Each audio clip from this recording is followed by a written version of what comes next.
They say progress is a good thing, but when it comes to truck engines, not all change is better. Modern trucks offer great power, better fuel economy, and more features than ever. But talk to any longtime truck owner or a seasoned mechanic, and you'll hear the same thing. Some old engines were just built better, simpler, stronger, more reliable. You didn't need to plug in a laptop to diagnose them. And when they had a problem, a basic toolbox and some know-how usually fixed it. So today, we're looking at 7 old-school truck engines that still beat many of today's best, not in terms of fancy tech or smooth interiors, but in the areas that really matter: durability, torque, ease of maintenance, and long-term reliability. If you're into old-school power, real-world performance, and stories from the golden age of trucks, subscribe to Titan X. We dig into machines that earned their reputation the hard way, on job sites, farms, and highways. Let's get into it.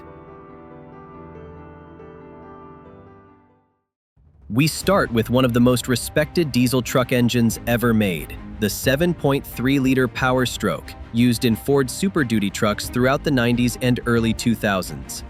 Originally developed by International/Navistar, this engine was turbocharged and direct injected, offering between 210 and 275 horsepower, depending on the model year.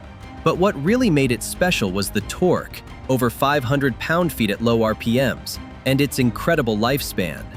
With proper maintenance, it's not uncommon to see these engines reach 400,000 to 1,000 miles without a major rebuild. And because it lacks the modern emission systems like DPFs and DEF tanks, the 7.3 avoids many of the issues newer diesels face today. Sure, it's a bit loud and lacks refinement, but it's incredibly durable, with a strong block, forged rods in early models, and simple electronics. Mechanics love it, owners trust it, and used models still fetch premium prices 20 years later. This engine is legendary among diesel fans. The 5.9-liter 12-valve Cummins was a game-changer when Dodge introduced it in the Ram line in 1989. Before that, Dodge was struggling in the truck market, but this engine put them back on the map. What made it special? First, it was an inline-6, not a V8. That gave it a simpler design and better torque characteristics. It produced 160 to 215 horsepower, depending on the year. But more importantly, it offered 400-plus pound-feet of torque early in the rev range. Second, it featured a mechanical Bosch P7100 injection pump, a favorite among diesel tuners. No electronic controls, no emission systems, just mechanical reliability and easy tuning potential. You could double the horsepower with the right fuel and air upgrades, and the bottom end could handle it. Lastly, the 12-valve Cummins was built to run, cast iron block, forged internals, and a reputation for lasting well beyond 500,000 miles. If diesel isn't your thing, and you prefer old-school gas power, GM's 454 Big Block is worth knowing.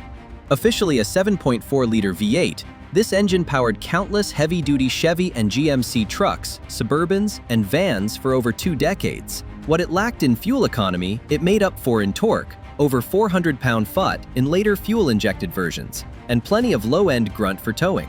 Whether you were pulling a horse trailer or a camper in the 80s, this was the engine you wanted under the hood. Early carbureted versions in the 70s made more raw horsepower, around 275 to 305, while later TBI, throttle body injection, models were more efficient and easier to live with. They weren't high-revving race engines. They were built for hauling, with thick castings, low-stress internals, and strong aftermarket support. The 454 isn't praised for refinement or gas mileage, but for those who wanted a strong, simple gas engine that could pull like a diesel without the complexity, this was a go-to option.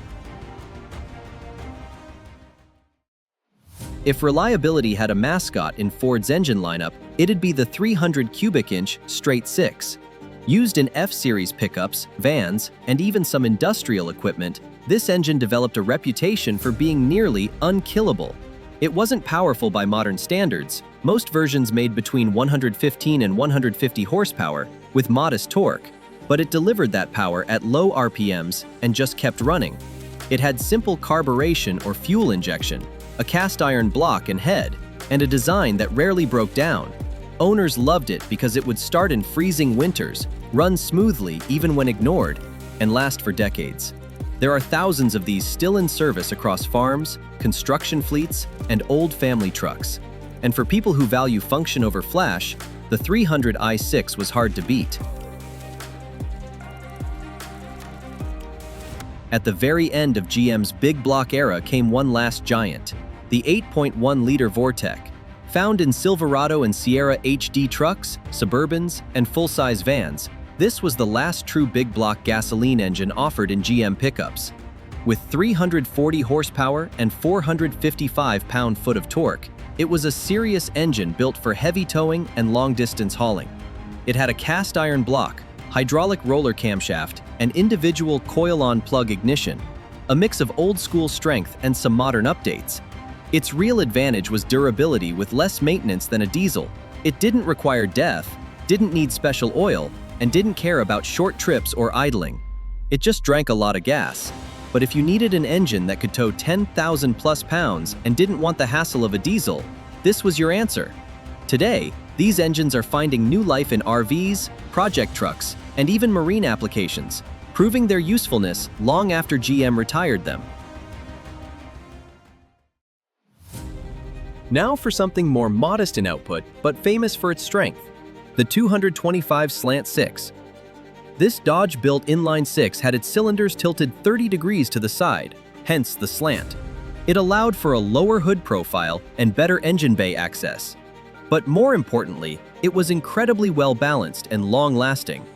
In trucks, this engine wasn't a powerhouse, usually around 105 to 125 horsepower, but it was smooth, simple, and nearly impossible to break. It used a cast iron block, forged crankshaft, and had just enough power to carry a payload or tow a light trailer. What made it special was its ability to run under poor conditions, bad gas, neglected maintenance, harsh climates. It was the kind of engine you could forget about for a while, and it would still work when you came back. To this day, Slant 6 trucks from the 70s and 80s are still in service, particularly in rural areas or parts of the world where reliability means survival. Last on the list is the LBZ Duramax, one of the most sought-after diesel engines from the early 2000s. Though newer than most on this list, it's old school by today's standards and considered the sweet spot in the Duramax lineup. It made 360 horsepower and 650 pound-feet of torque, and more importantly, it didn't have the emissions complexity that came shortly after. No DEF fluid, no DPF, and no EGR cooler issues. That made it more reliable, tunable, and cheaper to maintain than what followed.